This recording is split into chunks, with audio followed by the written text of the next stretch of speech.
Chapter 103. Lynn appears in midair, and I feel my heart halt in terror.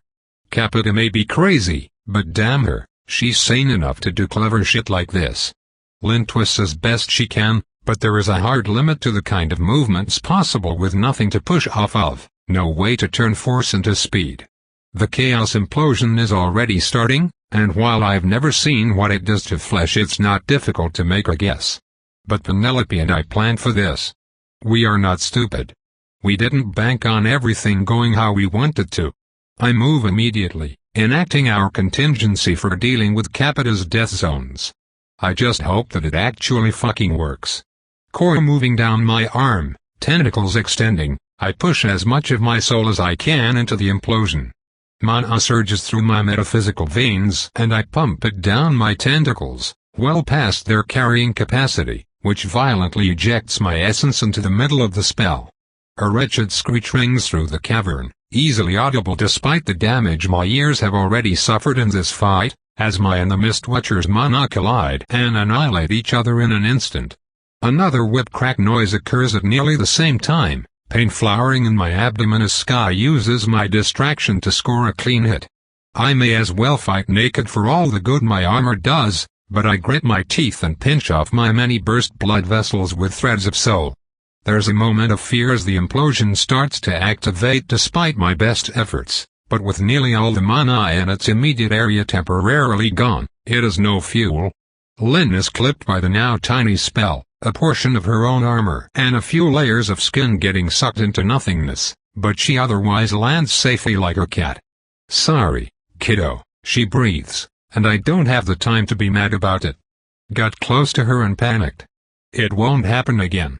Then we both dodge different ways a moment before Sky fires another shot, and we're back to bigger problems.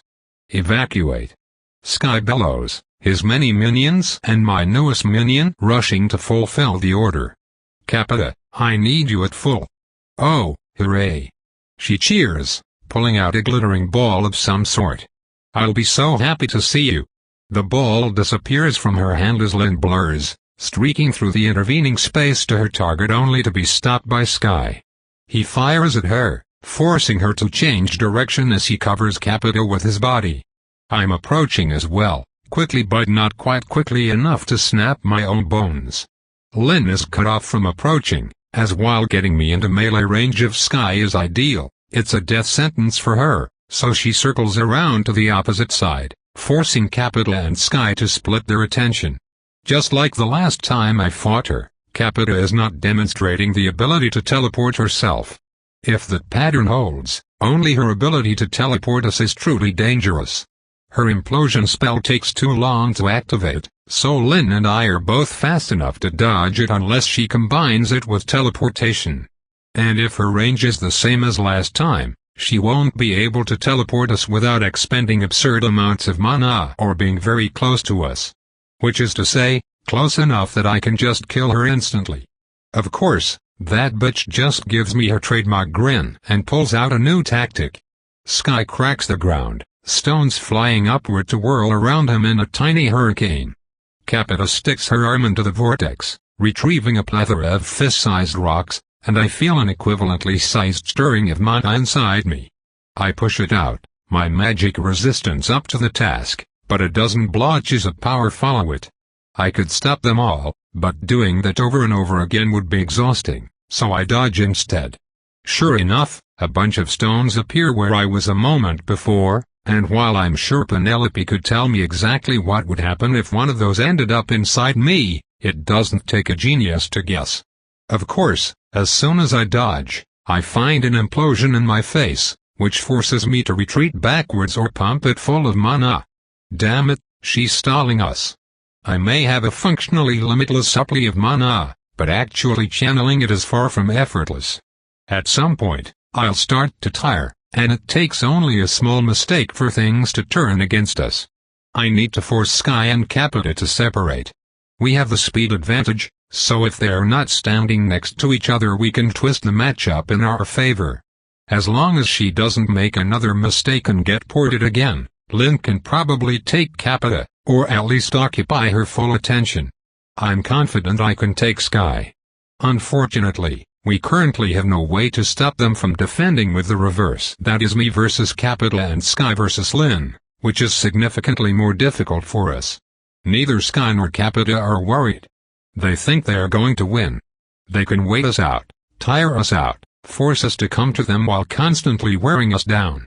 Capita is giving it her all, but Sky is barely even trying. Then, Rowan finally finds some damn cover and starts casting. I feel his intent, crouch down, and then leap in a random direction, 5 Kinemancy clones of me doing the same. Sky swears and Capita makes a face like I just gave her a birthday present, but he floats in front of her and starts firing, yelling at her to focus on Lynn. This doesn't work well. Sky manages to land a few glancing blows on me as I take risks to close the distance, but Lynn has no such trouble against Capita.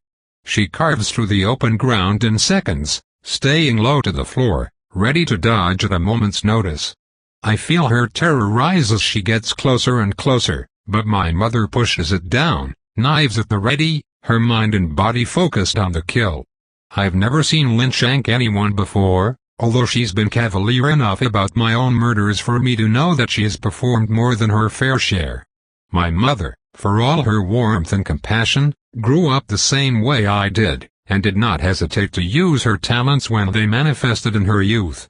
Her knives flash towards Capita's neck, Lynn twisting to barely avoid reprisal, and I feel the maidwoman experience a spark of clarity as every part of her soul realizes that she is about to die.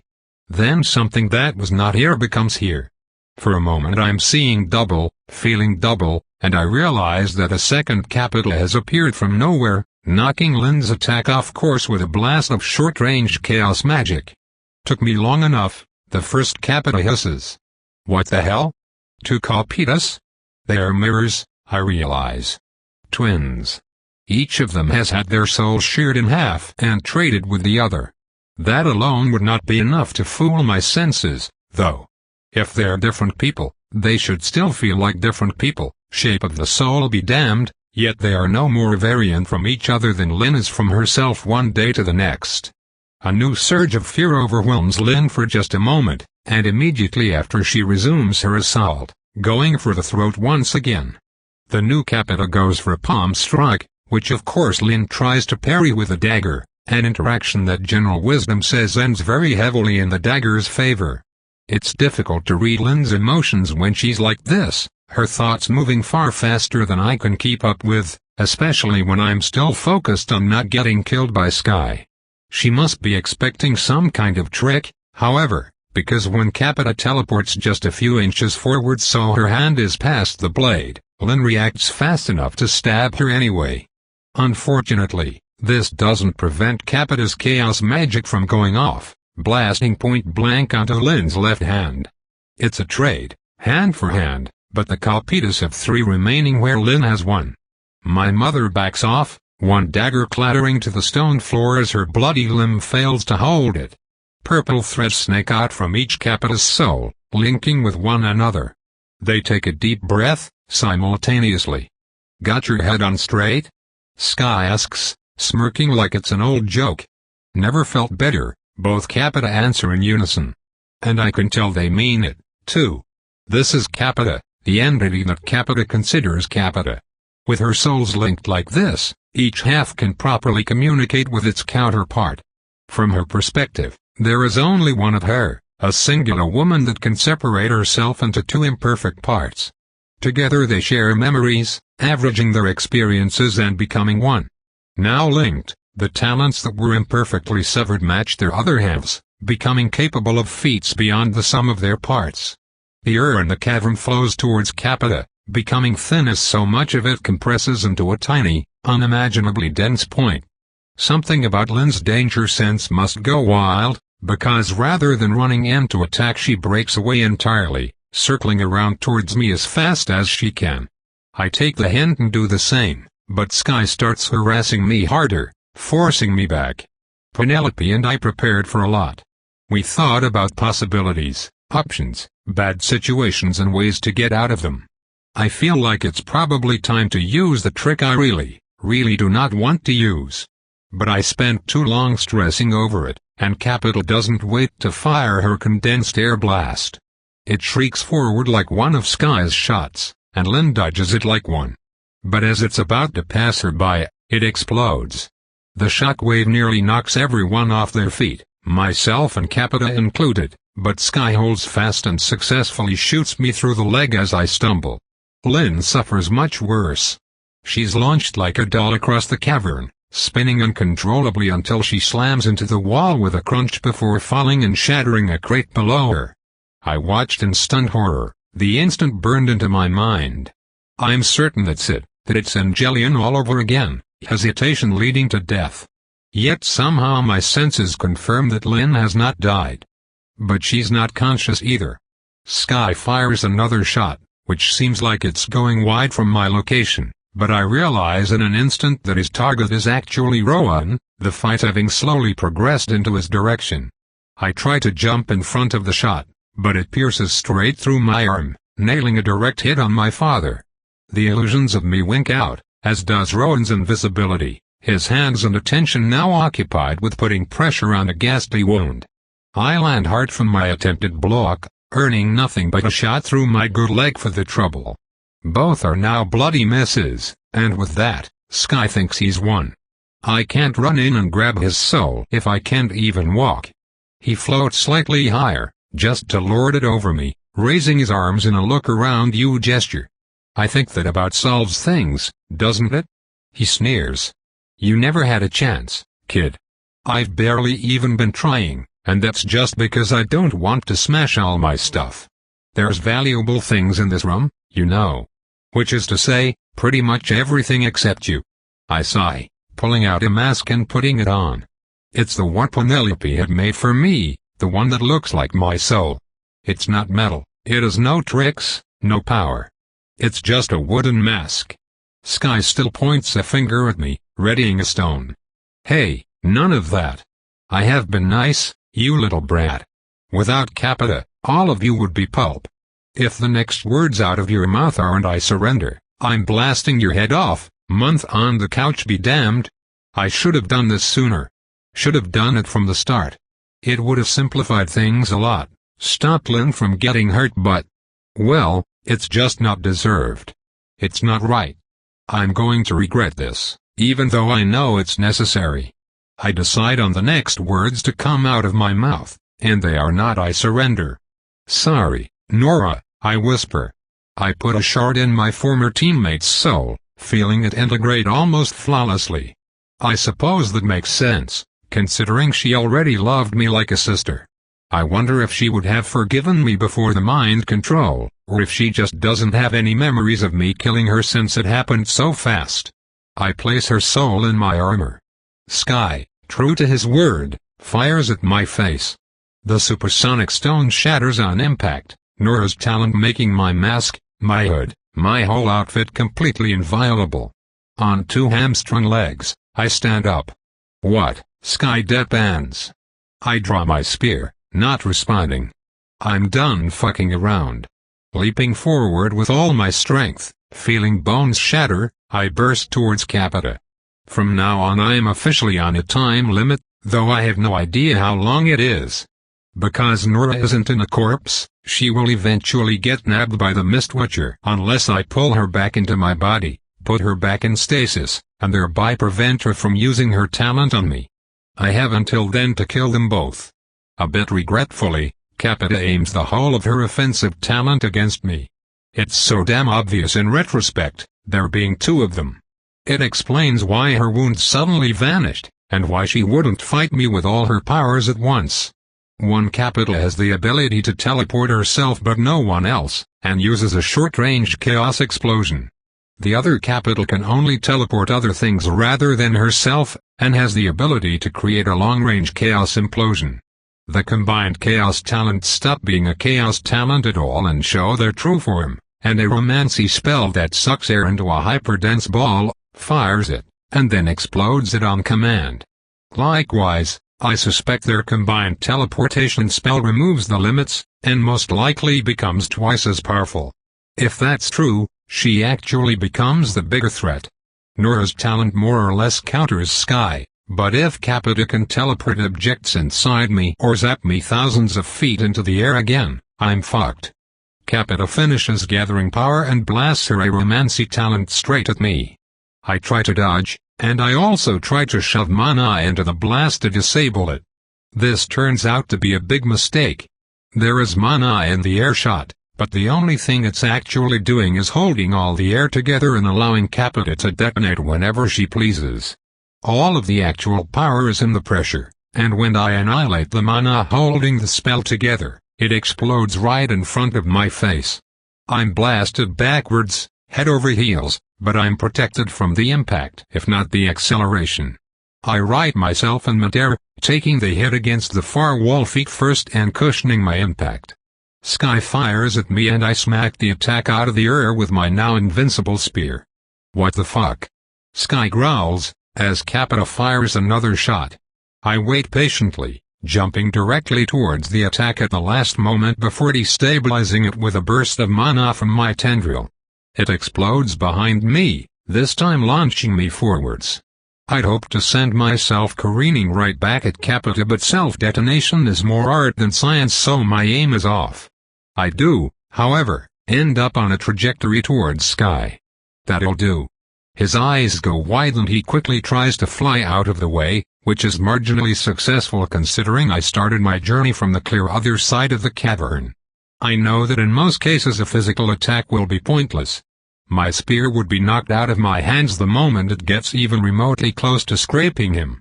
My tendrils ignore his power entirely, but to my great frustration, I'm just barely too far away. The tips of my being scrape against the outside of his soul, failing to find purchase. I pour mana into him instead, filling him with as much of my volatile essence as I can during our split-second interaction. Sure enough, a mana annihilation occurs inside his body, causing internal damage and a temporary failure of his talent. And that's when I fucking stab him. Shifting my grip all the way down to the butt, I reach him. My spear gouges into his shoulder as the two of us pass each other, finally drawing the blood of this arrogant, homicidal prick. He shouts in pain, eyes wide with fear.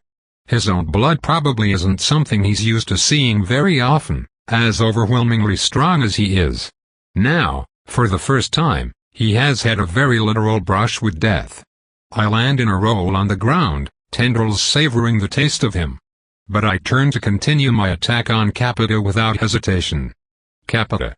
Sky shouts. Get out of here. Get to the backup deployment site and teleport every shred of metal we have.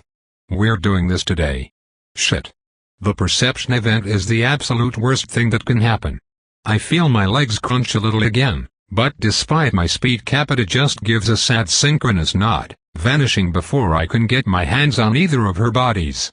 I huff out an annoyed breath, skidding to a stop and taking a moment to try and make sure my poor, abused bones are properly set and held in place. You're just going to end up telling me where she is, I grumble at Sky, still glowering at the spot Capita vanished from. Over my dead fucking body, he snaps back, clutching his wounded shoulder. Yes. Bones as secure as I can get them, I leap at Sky without warning. He retreats upwards, scraping rocks out of the ceiling as he flees. Each stone circles around his body exactly once, accelerating before firing in a rapid, non-stop blast. I dodge as best I can, but he can alter his aim faster than I can change direction. On the upside, none of these skull-shattering shots can do more than slow me down. Nor his soul pulses, frightened and confused but still driven primarily by an unrelenting love for me. In the same way that all revenants do, she sees and hears, fully aware of her surroundings despite currently being little more than my Gambison. Exactly what's going through her mind, however, is a mystery to me. Though since I've currently made her little more than a tool, I suppose it doesn't matter as long as she doesn't run out of power. My former teammate does not disappoint. Sky is blisteringly fast, but so am I, and slowly but surely I am forcing him into a corner of the room that's mostly devoid of exits. The whole experience is very similar to my spars with Lynn, funnily enough, and the thought of that puts a smile on my face. Lynn is tough, and if she is not dead yet, she's not going to be in the next few minutes. The fact that she isn't conscious, though, is worrying. Sky gets more frantic and desperate the closer I get to corralling him, panic rising within him. Fuck. He swears. Fuck, fuck, fuck, fuck. I decline to trade banter with him, all my focus on avoiding or deflecting as much of his counterfire as possible. He mixes things up, sometimes hitting me with a rapid fire, sometimes gathering a bunch of shards at once and blasting me with a spread of them simultaneously, sometimes trying to carve as big of a rock out of the ceiling as possible and launching it at me as a huge chunk. The last one is the easiest to dodge, but would absolutely be the most dangerous of the three if it hit me, and I think he picks up on that possibility. When I push him to the edge of the room, he starts picking up and tossing the contents of crates at me instead of stone. Most of this is easier to ignore or avoid, especially the wood of the crates itself, which just splinters uselessly on impact. Sky is used to being able to punch through anything, sending small projectiles at massive velocities, but with Nora supporting me I cannot be pierced. Instead, my lost condition is running out of time before the Mistwatcher tries to either eat Nora or half the damn city, and to stall me. Large, slow projectiles do very well. They may not injure me on impact, but they can knock me back, and when Sky rips open an entire crate full of swords and tosses them all at me with the speed of arrows, I absolutely need to dodge or get forced away by the sheer weight of them smashing into me. Still, I make inevitable progress, one step back but two steps forward every time he attacks. Why are you invincible all of a sudden? Sky roars, launching an entire crate of barley at me at once, which mostly has the effect of pissing me off at the waste of it.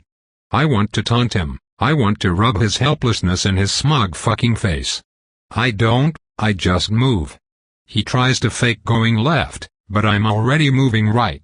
He tries to faking a juke left, and I cut that off easily.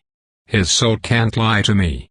More and more, his options dwindle as he throws his stock as if wasted wealth is going to slow his death. Damn you. Sky shrieks. Why couldn't you just listen? Because you're an idiot? Because you hurt my family? Because I don't need you to whip the nobles into shape when Penelope will do a far better job? Because you're summoning a giant fucking murder tentacle in the middle of my city? I don't say these things, of course, because I refuse to waste my breath on a dead man. 7.5 feet. That's all I need. When I get him within 7.5 feet of even the tips of my fingers, he is mine forever. He throws more crates at me as I close the distance, his desperation delicious. I stop keeping track of whatever is actually inside them, mixes of weapons and armor and food, much of which is better in quality to the shit even his own men get, which is infuriating. He peels off the lid off another collection of crates as I stomp through the wreckage of our fight, tossing it like a discus. I dodge to the side and take a face full of whatever was inside, some kind of floppy thing that bursts on impact into a light blue dust. He tosses more of it, rapid-fire style rather than all at once to ensure it hits. I do indeed fail to avoid a few of them, but they barely slow me down. What they do accomplish is filling the air with that dust, which gets in my eyes, nose, mouth, and would easily blind anyone that actually relied on those things. I, of course, can still sense him no matter how dense of a smokescreen he makes, so I press onward. And I stumble, the ground no longer where I think it is. Sky tries to bolt past me towards a tunnel to escape, and the world twists when I try to cut him off, my head spinning. Powder is in the air all around me, filling my lungs as I barely choke in a breath. I collapse to my knees, the ground feeling blue in my hands. The smoke of powder settles to the ground, and I see the walls of the cavern are colored like the smell of peaches. I'm hallucinating. Sky just threw his fucking drug stash at me. My soul still sees clear, tasting Sky's fear as he barrels through the tunnels, not even remotely interested in trying to take advantage of my current incapacitation. I can't let him escape. I need him. He has to tell me where Capita is, so I can stop God from killing us all. I force myself to my feet, growling defiantly as my body rebels against my soul. I ignore my body, using bad habits like a lifeline as I disassociate from their feelings as much as I can, sprinting down the tunnel after Sky. I ignore my dizziness, my urge to vomit, the glowing bright sound of footsteps, the assault of nonsense synesthesia attacking my mind, trying to claw its way into my deeper perceptions. I move with soul alone, letting my muscles go slack as I find the orders I give them continually corrupted. I try to keep my mind focused on Sky, on the feelings I know are true, but when I close my lying eyes to block the madness I start to see a bubbling pond of putrid shit behind them, bits of corpses floating on the surface. I shake my head and keep running. I slam into a wall as the tunnel takes a sudden turn that only half of me can see. I feel myself giggling, and even with the eye of my soul the bubbling pond starts to appear. Maybe it's real after all. Maybe the corpses can be used. In the back of my head I scream at myself not to stop, to keep running, but I laugh it off and approach the pond. It smells like the sewers and screams of death, but it can't be that bad of a place. Angelion's head floats to the surface, bubbling ominously next to Nora's. The next thing I know I'm lying on my side, dry blood caking the inside of my nostrils and vomit dripping from my lips. Memories flash back to me. In a panic, I search for Nora, immediately relieved to find her wedged firmly back inside me, not taken by the Mistwatcher. I must have returned her to my body at some point during my hallucination. Other, familiar souls are around me as well. Lynn and Rowan are here, along with Penelope and Vitamin. Where am I? I groan, opening my eyes. Oh good, you're up, Penelope says. I flushed the Gleichroom spores out of your system. It looks like things got a little out of hand. I blink a few times, seeing the darkness of a tunnel lit mainly by something behind me, my guess being the opening to the cavern. Penelope is treating Lynn's wounds, her back to me. What happened? I ask. Well, when I woke up, you were running around the room screaming I am the queen of the broken and the dead. Supplicate before me or I will curse you with zombie frogs. Lynn answers, grinning through the pain as usual. Fuck frogs, I growl, irrationally angry about them for some damn reason. I meant what happened to Capita and Sky. You tell us, Penelope answers. When Sky left my session early today he said he forgot something and just flew off. He's not a good enough liar for that to have been a plot, so I think he actually had somewhere to be. But of course I ran to find someone anyway. I found Vitamin at your house and she brought me here, with the three of you. Uniquely indisposed. Sky was here, and I waited too long to bring out Nora, I grumble. I didn't want to revenant her, but they kinda smacked us around until I did. There's two Calpetas, by the way. Oh, Penelope murmurs. I guess that explains some things. And they ran off to start the perception event. I suddenly remember, jumping to my feet. Shit, we have to find them. Otherwise it's not going to be long until a terrible and unmistakable weight hits my soul, a dread formed by inevitability.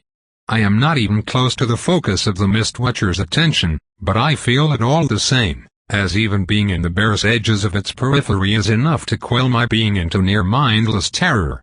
I once likened myself to a baby, the same sort of creature as this incomprehensible god but smaller, weaker, ungrown. It's a laughable comparison, to consider myself even so developed as a child. I am not a baby, I am not a fetus, I am not even a single cell in the face of this power so large it is indistinguishable from infinite. I am the queen of death, but it is the god of all things, be they life, death, or beyond. And it's coming. It's too late, I realize out loud. We have to run. Chapter 104 I gaze out on my lake of shit and corpses, basking in the calm familiarity of it all. Heads bob at the surface of the lake, wearing the faces of friends and family, twisted in grotesque expressions that my eyes mostly slide right off of, not noticing or caring. It's nice here. Peaceful. Peace is fleeting, croaks a frog.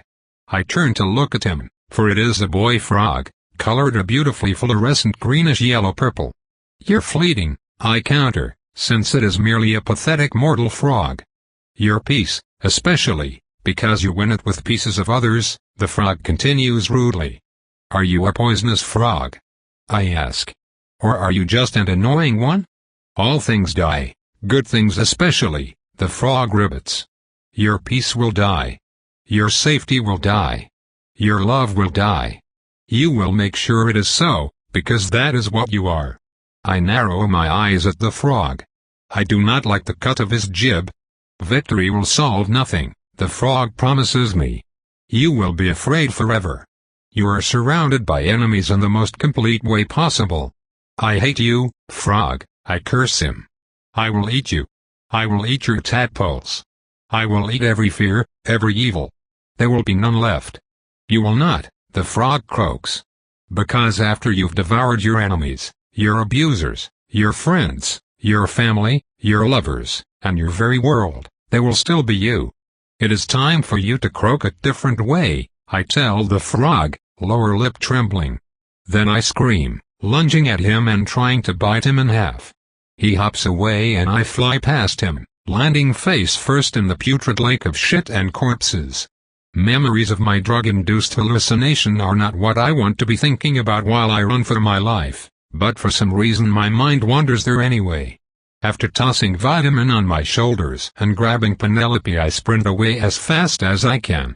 Lynn grabs Rowan, and together we escape as quickly as we are able, not wasting breath on idle conversation. I don't know how long we have, and I don't like the idea of being underground when it happens. I feel my legs shattering already, only half healed from when Penelope worked on me while I was unconscious. It doesn't matter.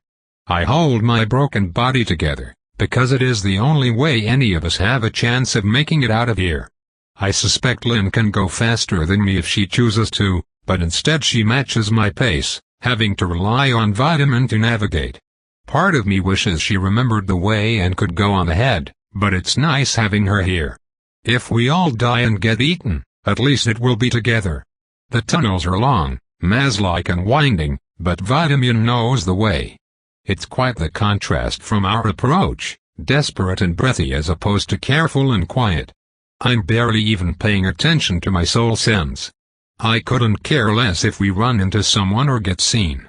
Soon, we are out of the tunnels, back in the sewers.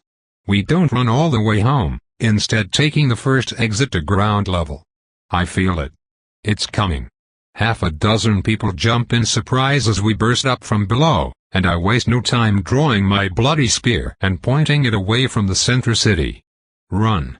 I shriek at them. Run to the outer walls. I feel confusion, not fear, and my mind can't even comprehend why they stare at me rather than turn to run. The all-consuming knowledge, the crushing weight of the Mistwatcher's gaze, it doesn't touch them like it does me. My heart is hammering hard enough to hurt, my whole body wants to scream, to run, to be on a completely different island, and these people feel nothing. Fucking humans. Why do I bother? How close are we to the center? How big will the impact be? Is everyone here going to die? Drop me and get to the kids, Rowan tells Lynn, giving her a quick kiss on the cheek. Love you. Lynn nods, setting him down and vanishing down the street in a blink. Penelope extracts herself from my arms, standing as imperiously as she can manage. I am Lady Penelope Vesuvius. She bellows. By my authority, you are to evacuate to the outer walls immediately. This area is not safe. I repeat, this area is not safe. Evacuate immediately. Now people start to move, Penelope's words somehow better than my own. We rush to a larger street, trying to warn as many people as we can, screaming at idiot civilians to move, to flee. Now, panic starts to spread like flame. No one knows what's happening, but finally they are starting to run. I have only an instant for my extra senses to catch movement at their periphery before the world explodes. The walls to the inner city are visible at the far end of the road, but that quickly changes as they are swallowed by a shockwave of rubble, dust, and destruction. The island itself seems to shiver in terror at the impact, a violent vibration that collapses the very ground beneath us. The sewers we just escaped rush up to meet the city as the streets are dumped within them. I take the fall unharmed, but dozens of souls in my range are not so lucky. I check to ensure Penelope, Rowan, and Vitamin are not among them, only to meet Penelope's horrified face as she stares straight up. I follow her gaze, despair rooting deep in my bones. The island has erupted, displaced by the fury of its god and thrown to the sky. Enormous masses of stone and debris blot out the yellow sky, some miles in the air. Chunks of homes, of opulent statues, of the great miles of stone under our city, of corpses that were once a part of it. They inevitably and inexorably make their way back towards the ground. We may have survived the Watcher's emergence, but that won't stop us from being buried under the miles of rock it unearthed. Off towards the center city, the corner of my eye catches not one but three massive tendrils of flesh, raging and writhing, scraping away their surroundings like a furious potter taking out grievances on wet clay. We have been perceived, and found wanting. I desperately try to think of what we could possibly do. There's nowhere to run, no safe spot we could make it to before we're crushed. I could find an intact building and try to use Nora's talent on it. No, there's no way she's strong enough. Maybe if I smash enough of the souls in my storage and feed them to her, her talent can hold. But then what? Would we even be able to get out? Would every soul in my storage even be enough? A gleam of light catches the corner of my eye as I see something streak upwards in the sky, in defiance of the wrath that falls. Brilliant white armor, adorned with accents of red. She's high up in the air, beyond the range of my soul sense, but the moment she starts casting it becomes obvious who stands between us and our death. Vigor the Annihilator. Flames grow in the sky. A field of flickering heat, licking at the air, grows in all directions, dwarfing the woman creating them. They glow red, then orange, then yellow, white, blue, and soon the heat is beyond bearable, the color beyond visible. Even from a mile below, even past whatever impossible level of control that keeps Vigor from dying to her own magic, the simple act of watching is like thrusting my head into an oven. Boulders the size of houses char black in a moment, then melt, then vaporize, twisting back up into the sky under the force of a plasmic updraft. Not a single speck of dust passes through the spell that gave her her cognomen. But Vigor cannot cover the entire sky. Other shapes move up after her, first one, then a dozen, then 100, then 1,000, each clad in the same armor of white and red. Countless copies of Brahm the Ubiquitous fly upwards, heedless of gravity, and take their fist to the largest stones, crushing and shattering entire city blocks of rock into pebbles. The shattered debris seems no less dangerous, but yet another High Templar unleashes power from amidst the sea of Brahms. A massive tornado grabs and launches everything it can catch away from the city, off into the forest. High Templar Cassia the Maelstrom, Penelope whispers, answering my unasked question as she rises shakily to her feet. We should be okay. Haveric rather seemed to enjoy trying to bombard us with debris from above. The Templars are explicitly trained for. A deafening crash cuts her off, the island shaking again as the wrath of the Mistwatcher continues, a mighty tendril slamming into the earth. She and I both collapse to the ground, unceremoniously falling in sewage. But perhaps we should get ourselves further from the perception site regardless, she adds shakily. It would be nice if they actually dealt with the thing creating all that debris, I complain, failing to hide the tremor in my own voice. Magic doesn't work on the Mistwatcher, Penelope dismisses. Which, frankly, is probably a good thing. Imagine if we were capable of angering it further. Now come on, help me out of here. I grab both her and Rowan as best I can, which is a bit awkward considering that they are both quite a bit larger than I am, and I jump up to what I hope is a more stable part of the road. All around us, the city has collapsed into its own foundations, streets and buildings fallen into the cavernous sewer system below. A sewer system that I know extends underneath my home. You all run, I order, setting Penelope and Rowan down as Vitamin hops up beside me. I need to help Lynn. She'll have gotten there by now, Rowan protests. I know, I agree. She's fast, but I'm strong. If the kids are trapped under something. I'm coming with you, Vitamin insists, hands on her hips. Vitamin, I start to chide, but she cuts me off. They're my family as well. And you're not the only one who's strong. Strength flows out of her soul, through her limbs. It's Remus's technique, the power to push his limbs beyond human limits. She's stacking it with the natural capacity of revenants to move their bodies with their soul, an odd cloud of power suffused around the veins of strength I gave her. I don't really have time to argue with her anyway. Fine, I snap. Let's go. I turn to run, but Penelope moves forward and wraps her arms around me, squeezing tightly. I stop and give her a reassuring pat. I'll be fine, I promise her. I know, Penelope lies. I just wanted a hug. I give her a return squeeze, accept a hair ruffle from Rowan, and then I'm off, Vitamin dashing along beside me. The tentacles continue to rage, not a single structure around them having any hope of surviving the onslaught. Sky is certainly getting his wish. Almost nothing in the center city will survive. My home is thankfully far enough away from there that it's not in danger of a sudden tentacle smash, but judging by the degree to which the entire city seems to be partially or entirely leveled, the quake caused by their arrival alone was probably enough to destroy it anyway.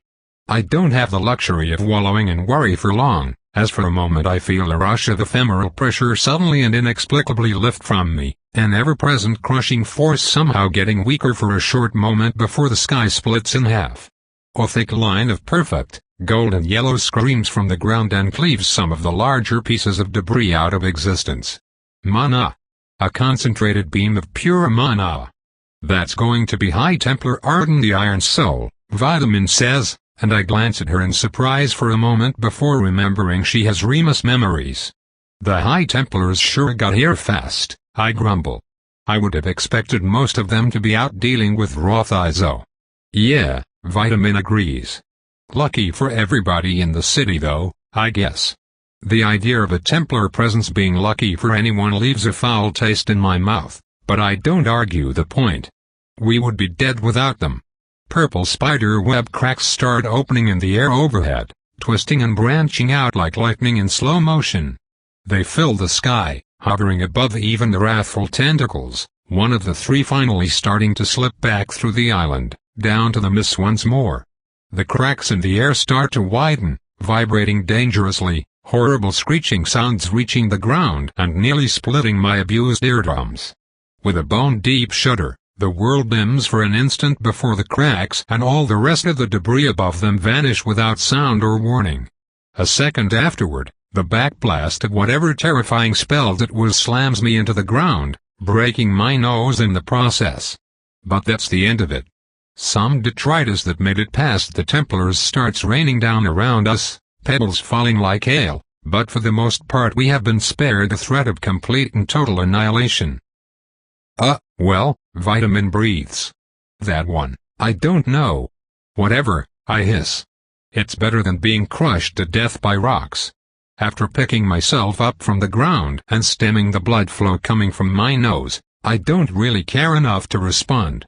We are almost back home, or what's left of it, and the closer we get the more dead souls I feel inside my range. I hate the idea of leaving the souls for the Watcher, but I'm terrified that my family will be among them. It's going to start soon. The reaping of souls, following the wrath. It didn't take very long for the Watcher to scoop the souls that died in the last perception event I saw, and now there are several orders of magnitude more deaths for him to slurp up. I have every reason to believe that the mass graves will result in mass undead, as well. Disaster sites like this one only get followed by yet more disasters. A god's fury is not quelled kindly. I feel the range of my senses encompass what's left of my home, and my jaw clenches. Not a single one of my family members is present in the structure. But Capita is. Where are they? I demand as soon as I'm close enough. My home is indeed utterly destroyed, and I search around for evidence of death but only find the pink-haired woman I tried to murder earlier this very morning. Half of her, anyway. Only a single one of her two bodies is there, smiling pleasantly and waving in greetings. Greetings, a work of art, Capita says happily. Fear not for the flock of the shepherdess, they graze in greener pastures. Where? I growl, stepping forward with murderous intent. I don't give a single shit whether she answers before or after dying. Capita must notice the look on my face, and has the decency to finally stop smiling. Peace, sister, she requests. I sent them to the outer walls. They hold. They are safe. The outer walls? There's no way Sky controls the outer walls, that's military. And with Lynn having a different face courtesy of Penelope, they won't recognize her as wanted, so it probably would be the safest place to drop my family in a crisis like this one. So you teleported my family to safety, and are just sitting around waiting. For what? I ask. To pleasantly ask me not to kill you? Capita hesitates. Yes? She hedges. You're fucking insane, I tell her, gesturing around us. Dozens of dead souls are in my range in every direction. You really are just completely fucking insane. She gives me an apologetic shrug. I'll happily send you to them, she offers. You'll do that anyway. The moment I jump towards her, however, her second self teleports in, presumably having been watching from outside my range. They link souls and vanish a split second later, leaving me nothing but rubble and a strong urge to swear profusely, which I indulge in. Was she telling the truth, at least? Vitamin asks, walking up beside me and hugging my waist. Yeah, I tell her, one hand lightly playing with her hair as a tendril strokes her soul. She was. Lynn and the kids are safe. So that's something. We gonna head back then? With another thunderous slam, I'm forced to my knees as the Mistwatcher hits the island again, scraping away more stone before partially slithering back to the miss, leaving only one physical tendril left. I sigh, getting back to my feet. No, I tell her. Vitamin, are you strong enough to head to the lab on your own? I think Theodora and Margaret might be trapped. Count on me, Mom. Vitamin declares. But what about you? I look towards the center city, the utter annihilation, the final Watcher tendril writhing in all its dread glory. How many souls will it feast on today? How many will it carelessly shatter? How many uncontrolled zombies will end up released on the survivors? Mommy needs to go to damage control, I tell her, picking her up in a brief squeeze. Vitamin grins. To prove you're a hero? She asks. I put her down, shrugging. To prove I'm not a psychopath, I guess. Then I turn and run towards what was once the center city, where the Watcher's last tendril waits.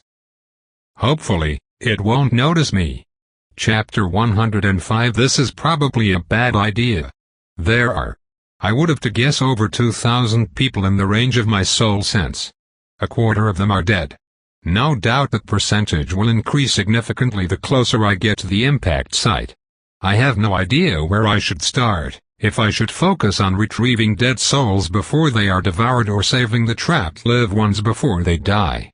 They don't train hunters for disaster relief, and they certainly don't train anyone on the best way to save people when they have options like mine. This is probably a bad idea. I feel like I will find the most use helping the dead. After all, no one else can.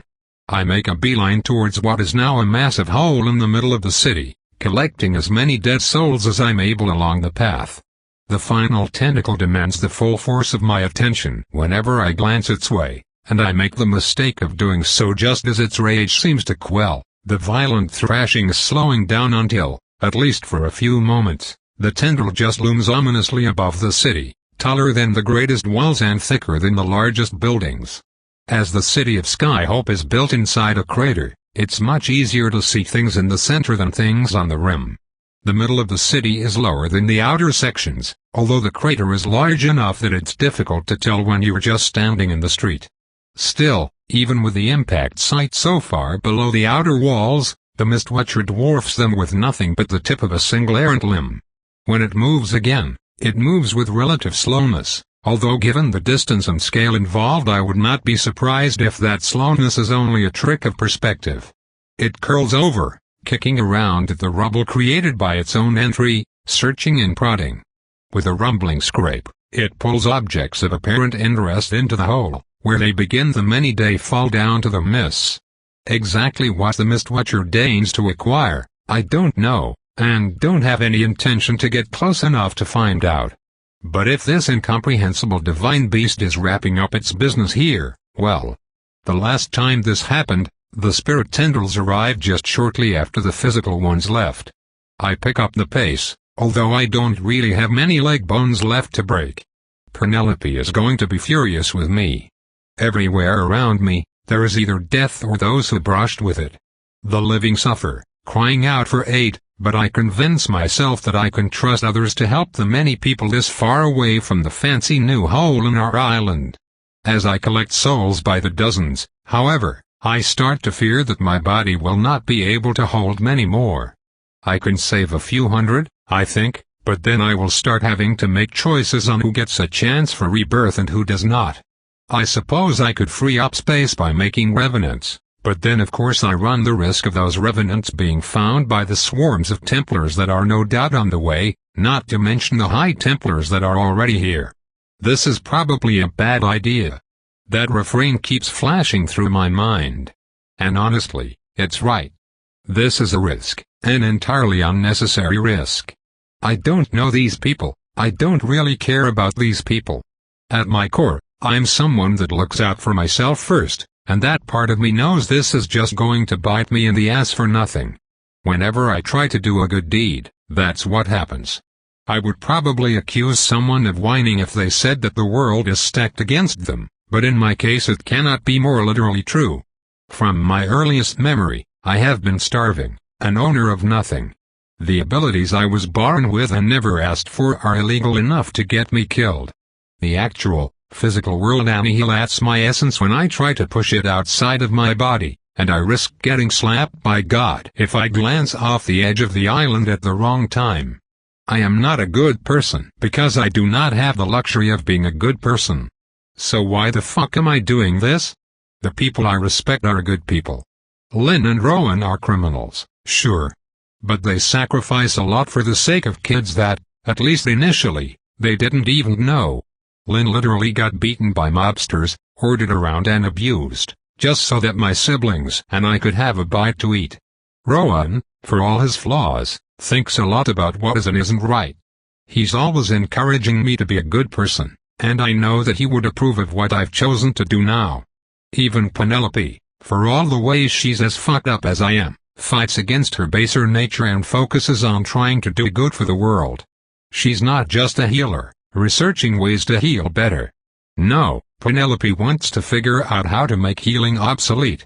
Penelope wants to not just stave off death, but destroy it forever, and something about that beautiful, arrogant audacity makes her hard not to love. So sure, I'm a monster. But I've had a lot of time to think over these past 2 months, to look ahead and try to make an actual plan. What would make me happy? I'm okay with being different, I'm okay with being a soul-eating non-human creature masquerading as a girl, but I'm not okay with being someone that can't live with the people I care about. I want to be someone they're proud of, not someone they have to be afraid of. So here I am. Even though it almost certainly is a bad idea.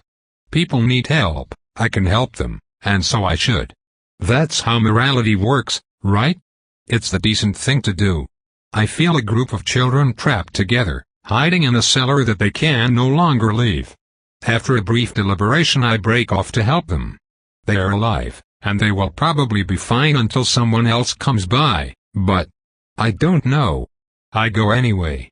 There are dead souls down with them, and at the very least I want to collect those so the kids don't have to suffer the likelihood of a zombie rising in their midst. The home, like almost every other, is little more than rubble. I get to work grabbing and tossing away the largest chunks of stone I can hold, tempted to put Nora in my gloves and start smashing through but unwilling to pull her out of my body when the Mistwatcher could be about to harvest at any point. I dig as quickly as I can, uncovering as much as I'm able of the staircase leading to the survivors.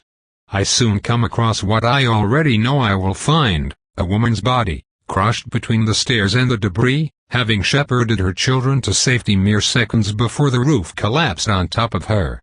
I store her soul, toss her body out of the way with the rest of the rubble, and keep digging.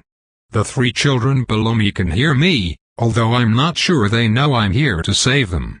I can tell from the feelings in their souls and the positions of their bodies that they are praying, and it disgusts me. I genuinely cannot imagine the kind of willful stupidity necessary to make praying to the Mistwatcher while the Mistwatcher kills your family seem like a good idea, And I am tempted to just give up on these people. It's obviously not showing you idiots mercy.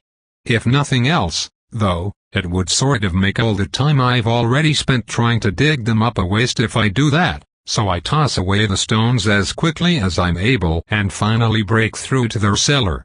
Hey, I snap at them. I'm gonna make this hole a little wider, and then I'm gonna pull you out. Get back.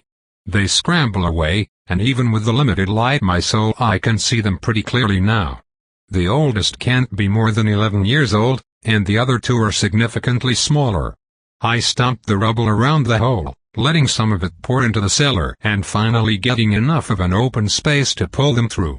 I stretch my arm down. Okay, grab on. They approach, the oldest of them lifting the youngest into my hand. I grab her by the armpit, hoist her out of her ruined home, then take the second and finally the third.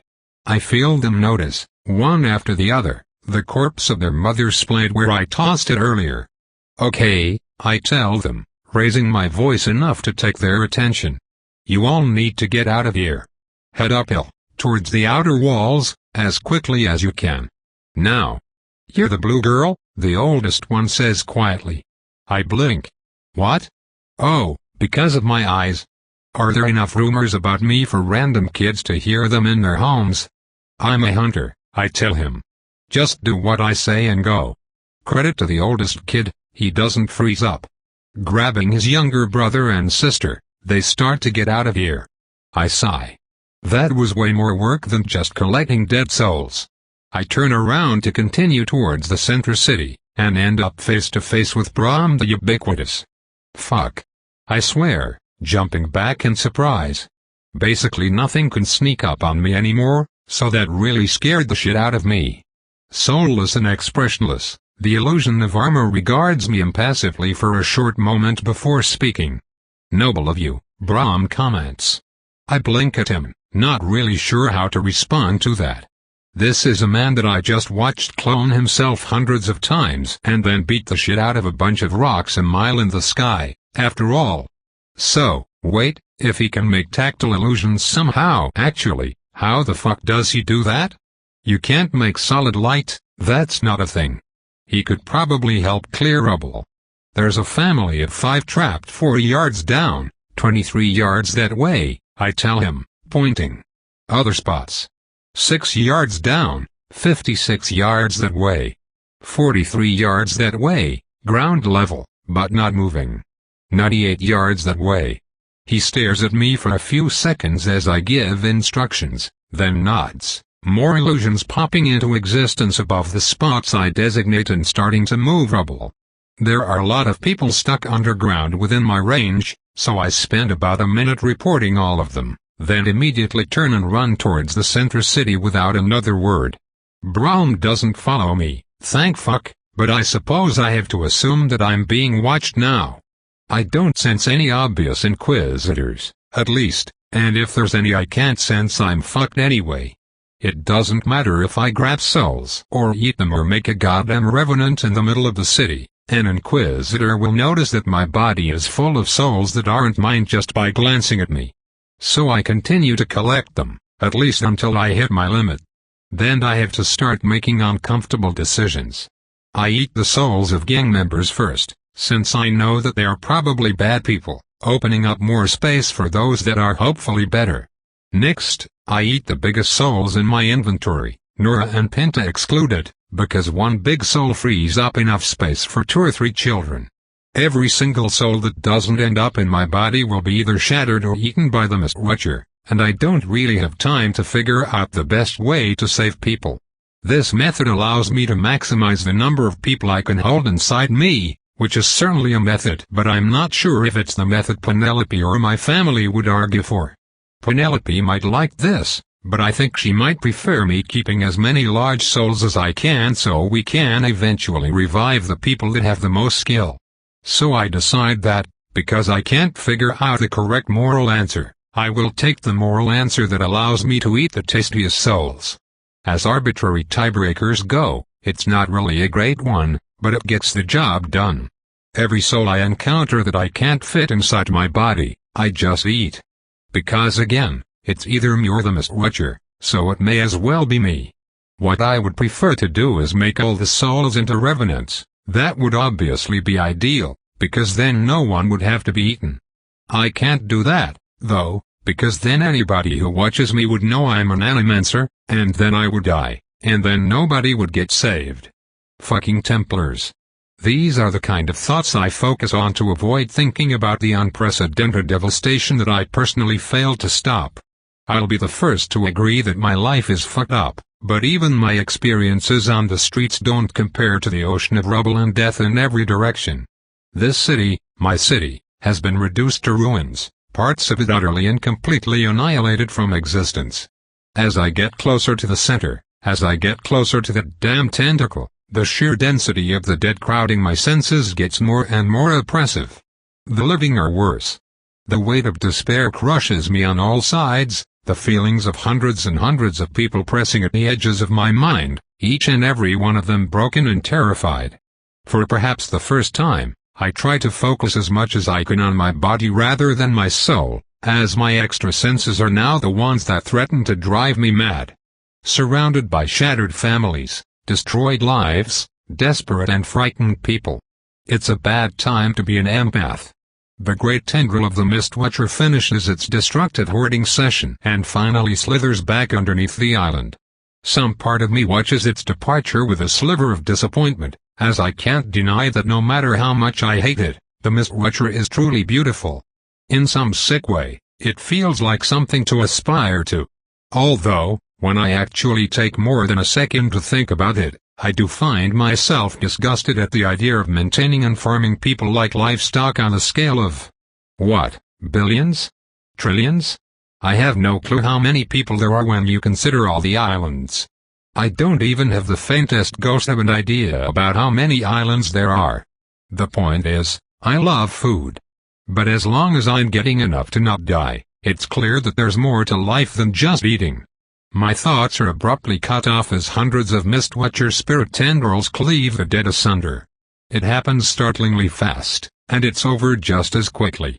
The ephemeral, insubstantial tendrils rise up through the ground in an instant, sweep through every soul in my range, presumably every soul in the city, then slither back down through the ground with as much plunder as they can carry. I flinch, my body and soul twitching as thousands and thousands of people are shattered into irreparable chunks on a scale unimaginable to me. Then the tendrils descend down below the island, 100 gluttonous fingers disappearing at once. Even a single spirit tentacle of the countless the Mistwatcher sent steals more human souls than I have eaten in my life, and in an instant, they are gone, all gone, except for the leftovers. Thousands of shards are left behind, but this is not a relief to me. Because each and every one of them starts seeking a corpse to inhabit. I force my stunned body to start moving again, rushing towards the biggest concentrations of shards and bodies that I can find. If all these zombies animate, they will start seeking out the survivors, who will of course die and then get eaten by the Mistwatcher, potentially shattering and making more zombies. This is bad. Very, very bad. But I can kill zombies just as easily as I can make them. Soul strength directly correlates to magic resistance, so the zombies are easy pickings. All around me, they start to rise, dregs upon endless hordes of dregs. Most of them, thankfully, are trapped under rubble, no more able to move than so many of the living. The zombies that can free themselves, however, start to move, seeking the nearest living thing. I seek them right back, threshing them like wheat. They fall in droves, each one dying the moment it gets inside my range. A range that, because of today's feast, is slowly growing. I fail to stop a smile from creeping up my face as I move, body and soul thrumming in harmony as I assert dominance over my domain. I burst over rubble, wind in my hair as my tendrils lash out in every direction, snatching delicious, broken morsels and thrusting them down my metaphysical gullet. The undead, en masse, are a terrifying threat to the city, one that even the High Templars might struggle with. Not because they can't kill them, the High Templars absolutely, unquestionably can kill them, but because the enormous destructive wrath they demonstrated against aerial threats can't be used on the city itself. How is Vigor supposed to justify carpeting a city block in flames when it's impossible to know how many survivors are hiding there? When it might be difficult to tell the difference between a shambling drag and an injured survivor from a distance? I, obviously, have no such difficulties. I'm in my element. I shouldn't feel so good about it, but damn. I do. Hey, I tell one of the zombies. Turn around. To my disappointment but not my surprise, the dead woman with a shard of rock impaled through her forehead does not obey my command. Naturally occurring dregs don't have my shard planted inside them, obviously, which I guess I can now confirm is what allows me to order my zombies around. In fact, there seem to be a few interesting differences between my dregs and natural ones. The shards of soul animating the corpses surrounding us still create branches of soul power to anchor and pull on the inside of the body, but the branches are uneven, inelegant. They don't spread with purpose, instead propagating somewhat randomly. One zombie walks with a limp, not because it has a seriously injured leg but because its soul has a veritable bush of power inside the right leg and a single anemic branch growing down the left. It's kind of funny to look at, and it gives me a smug satisfaction to know that fragments of myself are so inherently superior to these Watcher-made rip-offs. I kill the one I've been staring at and move on. Behind me, at the edges of my senses, I start to feel an influx of living souls heading my way. Well, not my way specifically, but towards the impact side of the perception event. Judging by the sizes of the souls, I'm guessing it's either Templars, the army, or a collection of both. Which is good. At the other end of my senses, near the impact site, I start feeling something particularly curious. Lots of people died on impact when the Mistwatcher's tendrils hit, but their corpses were then flung vast distances away or absolutely annihilated by the Mistwatcher's rampage.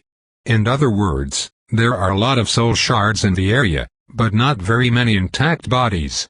As a result, a lot of shards start gathering into one single body, where they end up floating inside, finding other shards, and sticking to each other.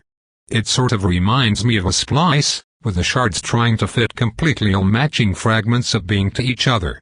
Unlike Capita's soul, however, this isn't two halves glued together. This is several dozen shards, all piling into a body that can't really fit them, all trying to heal themselves using the energy of the others, all trying to assert control. And somehow, it starts to work. I start running towards the interesting undead, feeling the shards pull at each other's power, gluing to each other, fighting each other, and somehow kickstarting the entire macabre conglomerate into a horrifying facsimile of awareness. Each shard inside the monster, each fragment of a person so small that they could never possibly be rebuilt from it, begins to remember that it is indeed a fragment of a person. Each shard tries to fight for control, overwhelmed with confusion, pain, and loss. As I approach, I spot the body they all inhabit, clutching his forehead and twitching wildly as each and every echo of a person attempts to give contradictory orders to the incestuous mass of threads running through the corpse. This creature, this wretched dead thing, is madness personified. The massive shards finds only one course of action that they can all agree upon. Unlike the many dregs swarming the city that don't even remember such an action exists, this horrible undead moves its lungs and inhales. Then it starts to scream. A wretched wail of pain, giving the voice to the dozens of tortured, dead soul fragments that comprise it. Poor fucking thing. I approach it as quickly as I can, intending to end its misery. As I start to get close, the twitching stops. In this singular motion, the creature's head and arm snap to point at me. And I feel mana move through it as it activates its talents. All of them. Every single fragmentary fraction of a talent, combined into one. I leap to the side immediately, before I even feel any stirring of a spell. That saves my life, as the resulting outpour of chaotic magic disintegrates everything in a line, lancing out from the undead's hand in the direction of where I was standing less than a second before. If not for the curve of the crater, I suspect the blast might have kept going all the way through the city, annihilating everything in its path and punching a hole through the outer walls and the many people no doubt huddling by them for protection. As is, the blast instead bores a hole deep into the wall of the crater, only killing about 6 people on the way. On top of that, dozens of discrete effects assault the exact spot I had been standing, explosions and implosions fighting each other for dominance, torrents of flame and lightning, a strobing, screeching blast formed from the fury of the dead. Throughout it all, the body wails in pain. In response to the devastating attack, I hear the bellowing voice of Brahm, the ubiquitous ring behind me. White. He roars, and all around me his illusions appear. White. I've heard the name before, in fearful whispers. A legendary undead, one known for its destructive potential and capacity to grow even more dangerous over time. They have always been a tempting, beautiful idea, but of course I had no idea how to make one. Now I suppose I am thankful for that ignorance, because if I ended up creating one without knowing what it was I probably would have been killed by it. Brahm's illusions converge on the tortured creature, and in moments his fists have blown it apart. Somewhat literally, in fact, although not in a good way. When the body of the screaming undead breaks, one, and only one of the shards composing it shatter. The rest are scattered, launched in various directions, and immediately they start seeking out new bodies to inhabit. Wherever large chunks of them land together, they start to form another white. A Brahm clone suddenly appears beside me, and immediately starts talking before I can even recover from jumping in surprise. You started moving towards this one before anyone else saw it. Can you do it again? I blink. 670-ish yards that way, I say, pointing at where a second white is starting to form. And I think maybe another one, about 800-ish yards that way, but it's much weaker. He nods, and off in the distance I see more of him starting to appear. How did you know? He asks. There's an intensity to his words that worries me. I didn't really, I say honestly. I've never seen a white before. But I felt something really weird forming here, and I figured I should probably destroy it. I was a bit too slow, I guess. The illusion nods again, and I desperately wish I had some way to feel the soul of whatever man is controlling it.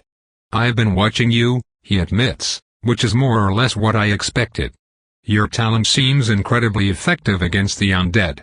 You've killed more than entire squads put together. I'm a hunter, I answer carefully. I'm good at killing monsters. And speaking of, there are a lot in this city that still need killing. So, I try to move past him, and the illusion steps in front of me. My breath catches, muscles tensing and heart racing. So this is it, then. This is where my good deed goes wrong. The world has decided that I'm being too nice, and this time it has sent a High Templar to fuck me up. I'd like to talk, Brahm says firmly. I gesture around us, trying to seem exasperated rather than terrified. Is now really the best time? This really doesn't seem like a sit-down and chat kind of situation. You directed me to many people that needed help. But you only saved a single family. Why? What the fuck? I don't really know what he's getting at with the question, so I just answer honestly. My talent is good at killing, not saving. I guess if you were watching me, you saw how many zombies I could destroy in the time it took me to get those 3 people. It's a better use of my time to get to where all the dead people are, prepare myself to fight them. I just thought I could minimize casualties that way. Of course, leave out the fact that rescuing dead souls is a more important priority than rescuing living ones, since I'm the only person that can do the former, but Brahm still nods like it's a convincing argument. I see. What drove you to save that family, then? I shrug helplessly. They were just kids. Orphans. I know that there are a bunch of people like that now, but it resonated with me, I guess. If I could have gotten them out faster, maybe I would have kept saving all the people that I could detect. Brahm's illusion stares at me with an almost tangible intensity. I wonder what he's doing, exactly. How does his magic work? He seems to be a damn good multitasker, not to mention the incredible range of his ability, and all of that speaks to it likely being a talent instead of learned magic. I doubt a learned mage could develop anything like this, it's just too big, too advanced. Magic is hard to use at range, getting exponentially more difficult to shape the further it is from the caster's body. with the frequent exception of talents, which often have the ability to safely push power into range or magic resistance penetration that a normal caster would balk at trying to match. Basically, talents can cheat. But a talent that allows him to make tangible, soulless clones of himself at a range longer than my frankly absurd sensory range isn't just cheating, it's writing Brahm always wins directly into the rules. Did you cause this? Brahm asks bluntly, motioning towards the giant hole in the island that was once half the city. No. I snap angrily, no longer having to feign my emotions. Of course I didn't fucking cause this. I live here, you dick. I have a family here. Is this seriously about that investigation? The investigation has, for all intents and purposes, been concluded, Brahm answers calmly. I swallow. Fuck. Fuck. When? How? Was it an inquisitor outside my range? One in my range that I didn't notice? Okay, calm down. Think.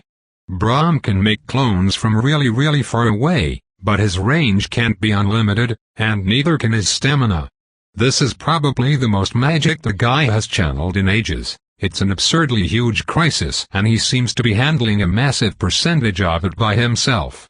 If this comes to a fight, he won't be able to follow me out of the city and defend the city at the same time, so if I make it to the outer walls there will quickly come a point where... No, wait. If I leave the city, then any of the other crazy absurd High Templars can just apply scorched earth tactics to wherever I happen to be standing. They are probably exhausted right now, but I wouldn't put it past Goldra to have exactly enough energy left to fuck me over in particular. So do I fight them head-on? That would mean needing to find Brahm's real body and killing it without getting my ass blasted by any of the other High Templars in the city, or even any of the squads of normal Templars. I'm kind of screwed. Except, maybe, for the fact that Brahm is talking to me, not murdering me. I eloquently stutter. What did you conclude? Again, that silent, penetrating gaze seems to press on me, the High Templar's deafening quiet setting me on edge. Hunter Vita, Brahm asks slowly, what are you? I say nothing. I don't really know what to say.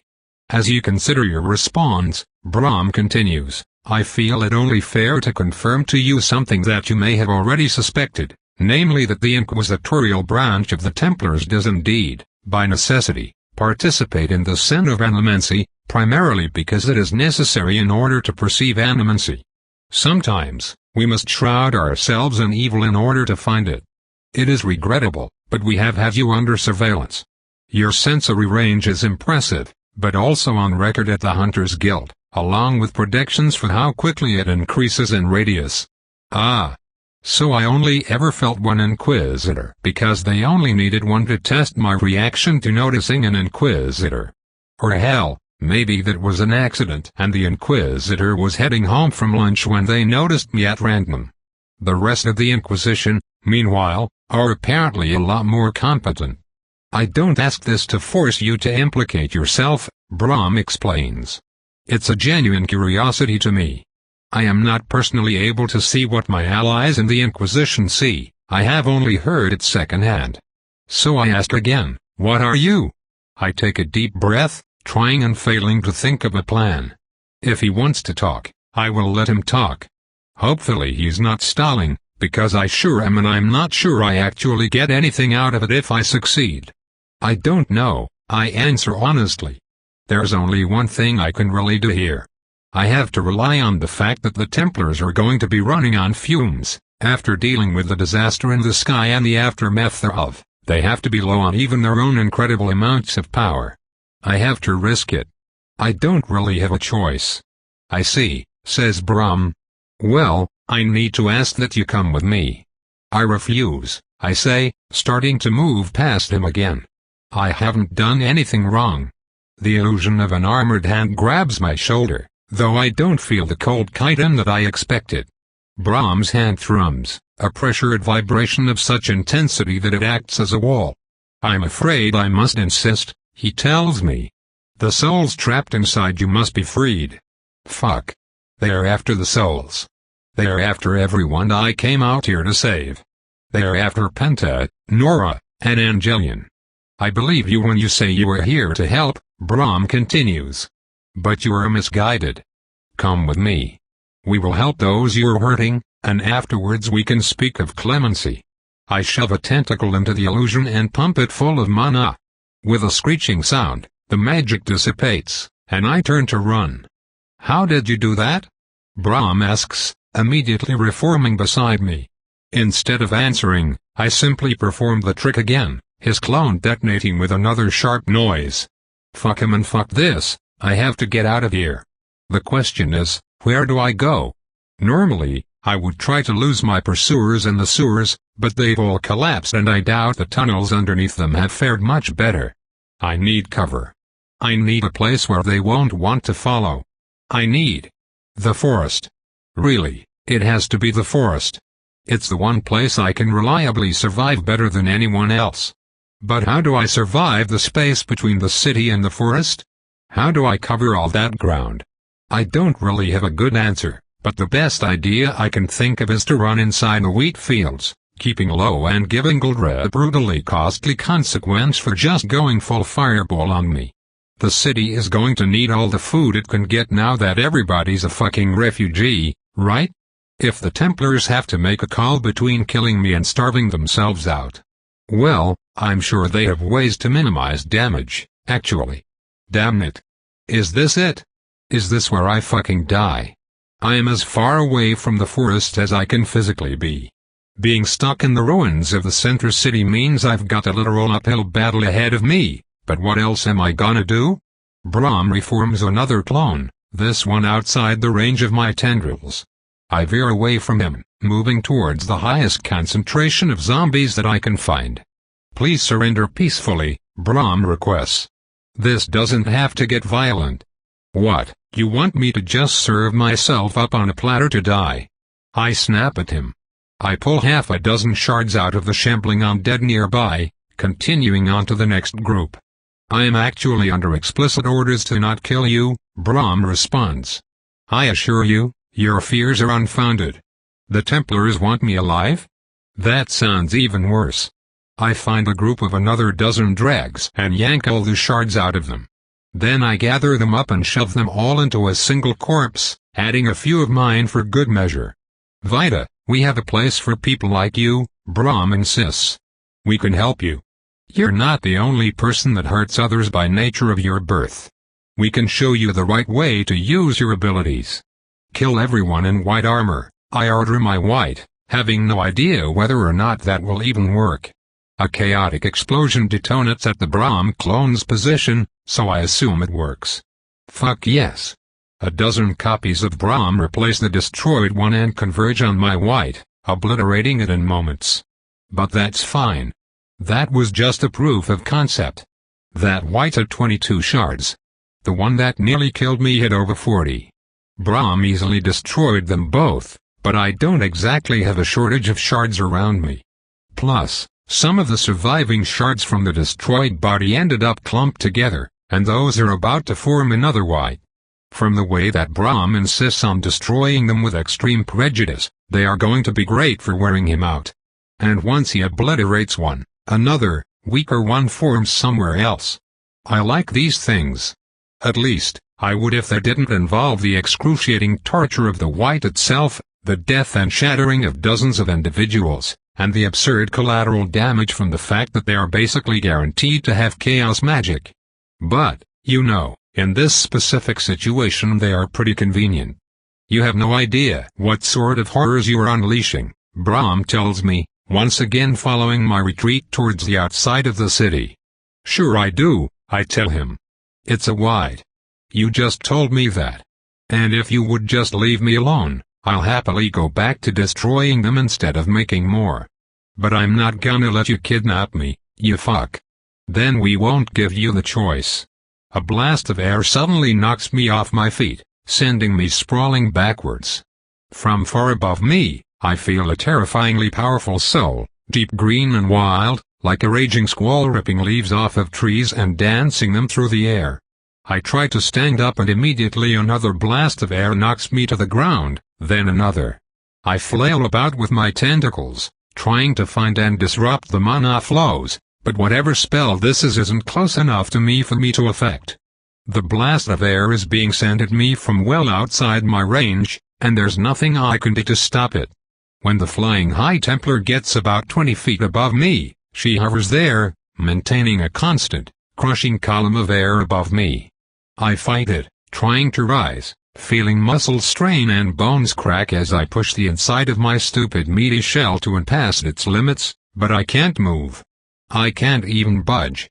"Thank you, Kasia," Brahm says, nodding his head politely at his flying comrade. "Apologies for needing to bother you. Did she just make her white?" Kasia the maelstrom asks. "You sure we can't kill this one? They think she might be another lich." Oh, shit. At that, I feel the pressure start to intensify around me, and a bubble of mana starts to form around my head. Fuck. Immediately, I shove tendrils in, push out my own mana, and destroy the effect. The floating High Templar tilts her head, and a bubble of mana appears again, twice as dense. I barely destroy it, and then it reforms again with even more power behind it. So much mana gets thrown into the single spell that I can't destroy enough of it in time to stop the effect. "She really is a scary one," Kasia comments. "Weird metamancy on top of all the other shit. I can see why you were having trouble, BR." The spell completes, and her voice is cut off as my head plunges into near complete silence. The only sound I can hear comes from my own body, the beating of my heart and grinding of my bones. Air pulls itself out of my lungs as my head becomes encased in a vacuum. I shut my eyes as the mucus on their surface starts to boil, my tongue instantly going dry. I fight with all my strength, but barely 15 seconds later my thoughts go blurry, and I start to pass out. I try to keep my soul awake, but I am, as always, still trapped by my flesh. When my body stops, so too does my soul drift into sleep, not knowing where, when, or if I will wake up. Tobe continued. Thanks for listening.